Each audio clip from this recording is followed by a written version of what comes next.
যুক্তরাষ্ট্রের president Donald Trump বলেছেন, ইউক্রেনে রক্তপাত বন্ধের বিষয়ে কথা বলতে সোমবার রাশিয়ার প্রেসিডেন্ট ভ্লাদিমির পুতিনের সঙ্গে টেলিফোনে কথা বলবেন তিনি। এরপর তিনি ইউক্রেনের নেতা ভলোদিমির জেলেনস্কি এবং ন্যাটো জোটের নেতাদের সঙ্গেও কথা বলবেন। খবর আন্তর্জাতিক গণমাধ্যম বিবিসির।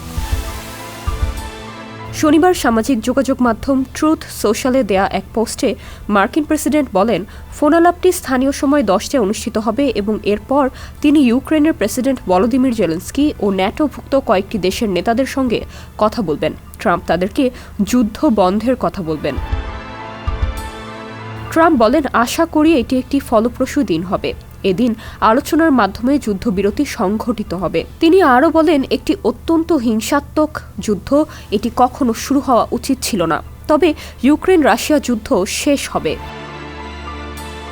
ট্রাম্পের ঘোষণা এমন এক সময় এলো যখন রাশিয়া এবং ইউক্রেন শুক্রবার ইস্তাম্বুলে আলোচনায় বসেছিল, কিন্তু সেই আলোচনা থেকে কোনো ফল আসেনি, যদিও তারা বন্দি বিনিময়ে সম্মত হয়েছে। ট্রাম্প প্রস্তাব দিয়েছিলেন যদি পুতিন উপস্থিত থাকেন তবে তিনি ওই বৈঠকে অংশ নেবেন, তবে রাশিয়ার প্রেসিডেন্ট সেখানে যেতে চাননি। এর আগে ট্রাম্প বলেছিলেন যুদ্ধ বন্ধে তখন অগ্রগতি হবে যখন পুতিন মুখোমুখি আলোচনায় বসবে। ক্রেমলিনের মুখপাত্র দিমিত্রি পেসকভ রুশ বার্তা সংস্থাগুলোকে নিশ্চিত করেছেন, সোমবার পুতিন ও ট্রাম্পের মধ্যে ফোনালাপ প্রস্তুতি চলছে। এ বিষয়ে দুই নেতাদের মধ্যে এর আগেও ফোনালাপ হয়েছে। বান্ডেল থাকলে প্রতি সেনমানিতে টাকা বাঁচবে। বিকাশ সেনমানি বান্ডেল কিনে জিতুন প্রতি লেনদেনে। তাস নিউজ এজেন্সিকে পেসকভ বলেন, আলোচনার প্রস্তুতি চলছে। ইউরোপীয় নেতারা রাশিয়াকে 30 দিনের যুদ্ধবিরতিতে রাজি হওয়ার আহ্বান জানিয়ে আসছেন।